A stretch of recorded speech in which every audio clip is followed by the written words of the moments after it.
So the group just collected an enormous amount of trash in just under 30 minutes along the local beach in Padang Bai and on the pier where the boats come in every day, and I'm so proud of them. It's just amazing what kinds of seeds we're planting here for the locals in Padang Bai.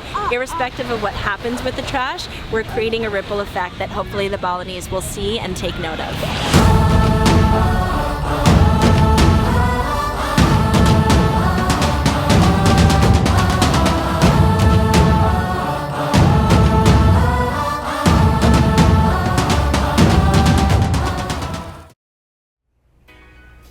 Welcome to episode 4, which is the last week of our teacher training.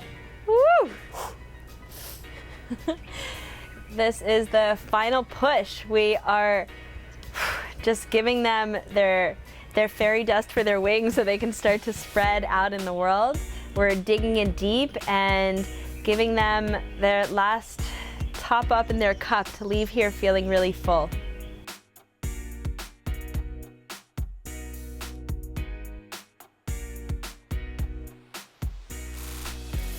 You got this. Keep breathing. Press. Head down a little bit. Squeeze. Gaze. Breathe.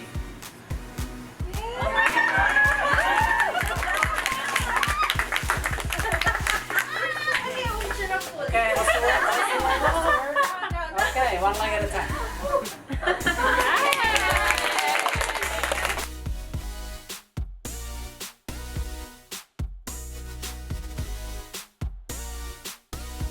Part of what we want to leave our students with is a deeper understanding of elements of the yoga practice that even some modern yogis today aren't aware is part of the yoga tradition. And that has to do with the kriyas, these cleansing practices that help to purify and cleanse and invigorate the internal body so that we can be more efficient vessels to do more external work. We've shared a number of kriyas with them. We've done nauli, kapalabhati, tongue scraping, and we've also introduced them to netipat. Netipat is a cleansing practice that helps to purify the nasal passages in the body. It's used with warm water and a special salt solution, blended together in a lovely little clay pot that we place inside one nostril, tilting the head so that the water tips out the other nostril. We feel it's really important to bring these ancient practices and traditions into the modern day, so we gift each of our students a beautiful neti pot made here in Bali so that they have a takeaway and a reason to continue these cleansing practices after the training with us. When the job interviewer asks what special skills you have. I love neti. My boyfriend's mom, if you even sneeze in her house, she'll make you neti. I've heard you all share recently about surrender and moving into the unknown and boldness, so I hope you can relate to it.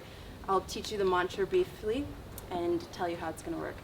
So it's simply here and now my soul remembers, oh, this is waking up.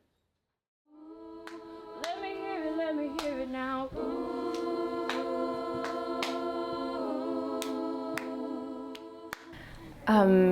Today I led our crew in a song that I wrote with one of my best friends.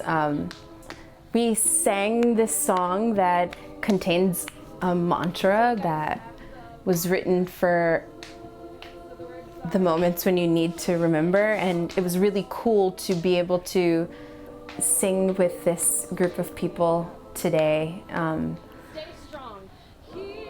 I think an affirmation of the family that we have cultivated here, and a family that sings together is awesome. Everybody sing the mantra now. Here and now my soul remembers, oh, this is waking up.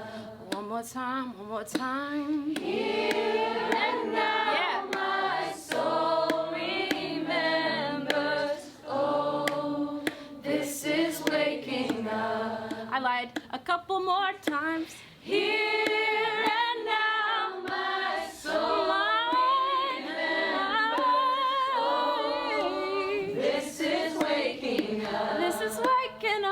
This is waking up. Here and now my soul remembers. Oh, this is waking up. This is waking up.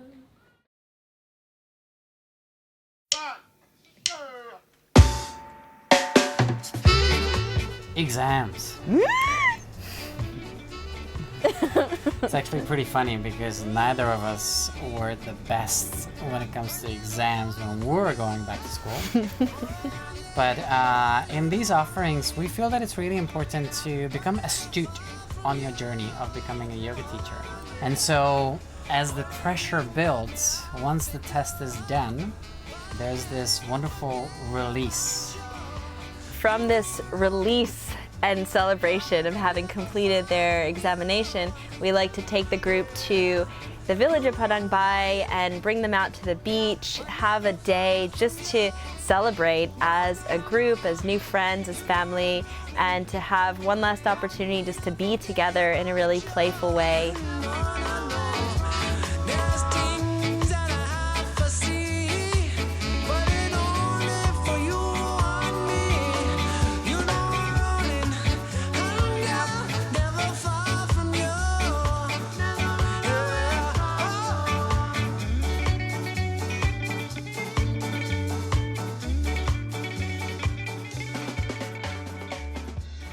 This time was a little different though.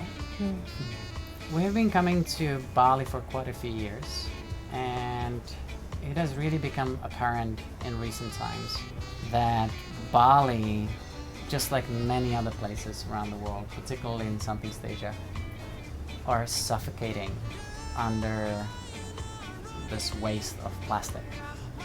And so we decided that we would at least offer a helping hand. And so we took everybody down to the beach, to a couple of beaches, and we made it into a fun game in which we paired up our trainees, and they got a big bag, a rice bag, to fill up with plastic from the water and from the beach. And the winners received Watsu treatment from myself and Claudine. What was inspiring to see was all the local kids started joining in with our trainees and started jumping into the water, which is where most of the trash is. And what we also realized is they basically have no understanding of what trash is, that plastic may be different to the coral reef. And so they started pulling out whatever they could out of the water, and it was up to us to actually sit down with them and explain to them that plastic was a trash that we wanted to collect, and other things could stay in the water. And just to see them join in and make it into a game and understand that it is a good thing to do was really wonderful and inspiring. And we want to pick this thread and keep going with it, find out what else we can do to help this issue.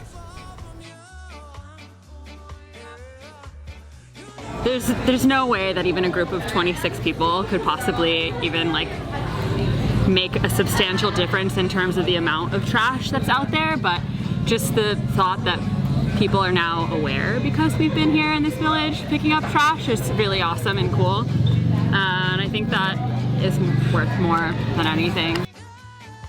It's so disheartening to walk down the beach and see all this waste just laying around, and all you want to do is just help and pour your heart into it, and then the kids come around and they get excited and they see what we're doing and they start scooping it up and bringing trash to us and putting it in our bags, and they make like a little game out of it. So that was really exciting to see. So hopefully maybe with this exercise we've kind of sparked a little bit of interest in it and awareness, and especially in the children.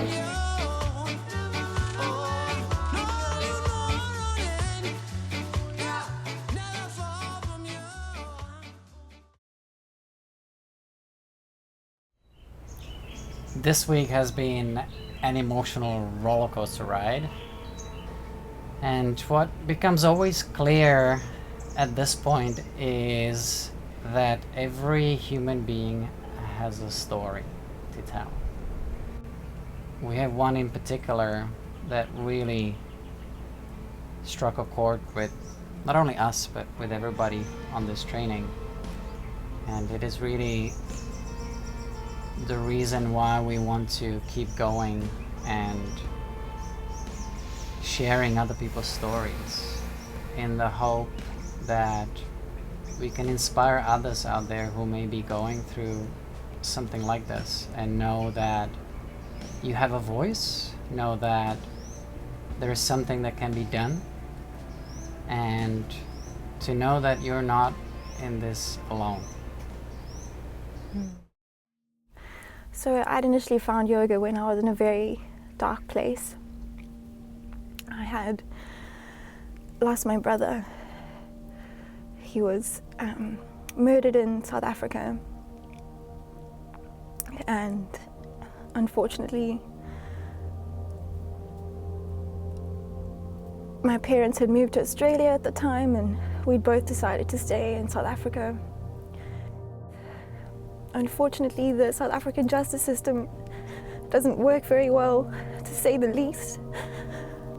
I took it upon myself to go and visit the detectives with the support of a very good friend of my brother's, and try and put pressure on them or try and figure out what was happening, and there was just nothing. They'd gone into the area where he was killed, and they were held up at gunpoint and their weapons were taken, and the detective just said to me, "It's incredibly volatile at the moment and we can't go back in, and that's just it." And his case file was just sitting on top of a pile of hundreds. I decided to take a year off my studies and pursue his case. There were things I saw in the case file, and I met with two main witnesses over and over again, and there's things I unfortunately won't be able to ever forget, but I felt like I just owed it to him to try and get any kind of justice. Eventually I had to come to terms with the fact that it just wasn't going to happen. We weren't going to find anyone, hold anyone accountable.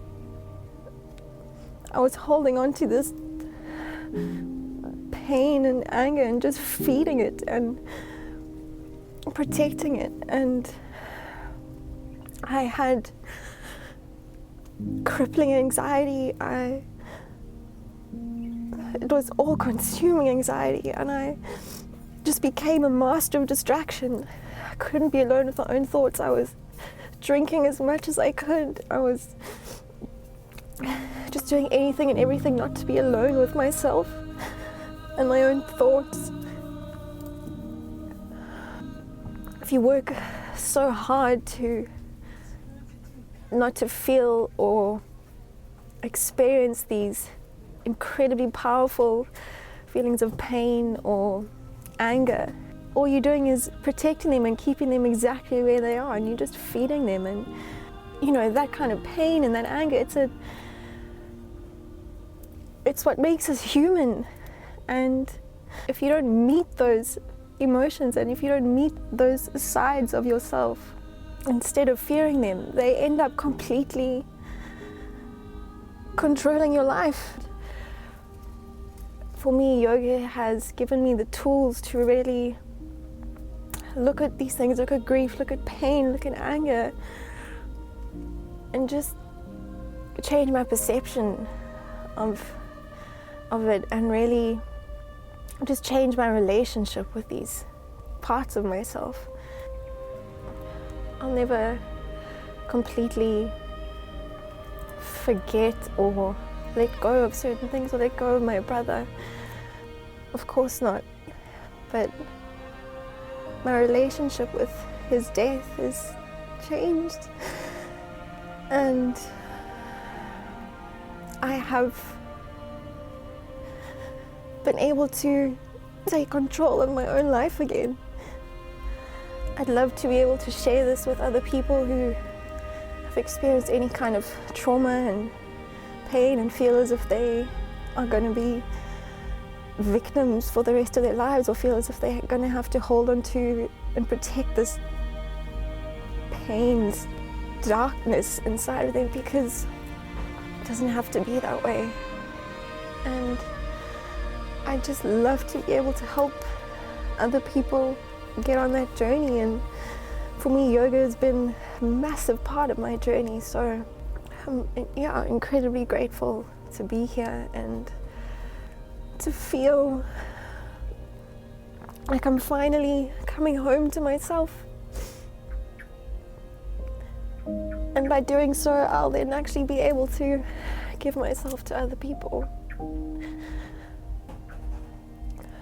There's this quote by Naira Waheed which perfectly sums this up for me. The hard season will split you through. Do not worry. You will bleed water. Do not worry. This is grief. Your face will fall out and down your skin, and there will be scorching, but do not worry. Keep speaking the years from their hiding places. Keep coughing up smoke from all the deaths you have died. Keep the rage tender, because the soft season will come. It will come loud, ready, gulping, both hands in your chest, up all night, up all of the night, to drink all damage into love.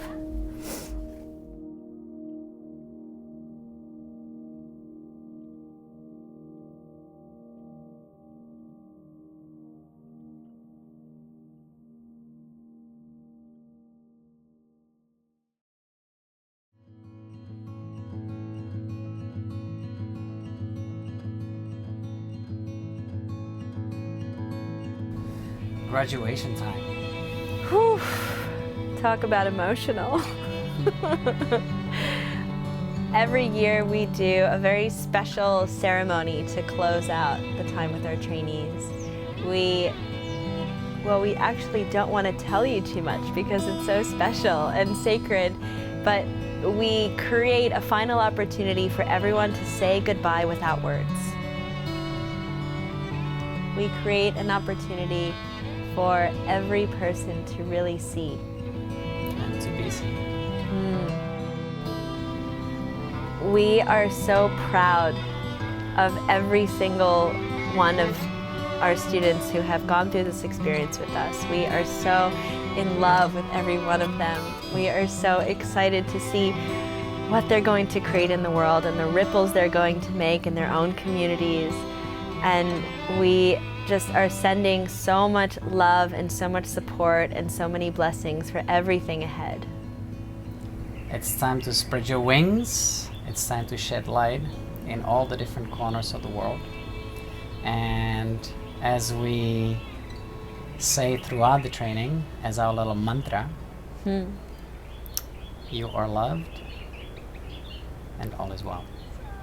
Change the scene and broke with everything that wasted all my promise. Betting on nothing material, not waiting to see to believe. To hell with certainty. We don't know where the road will go. So we let go, Here and now my soul remembers, oh, this is waking up. Here and now my soul remembers, oh, this is waking up. This is waking. Here and now my soul remembers, oh, this is waking up. This is waking up.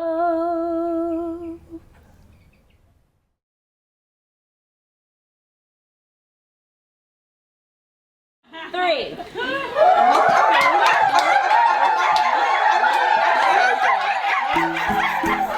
Hey, love, you got your heart on your sleeve, girl.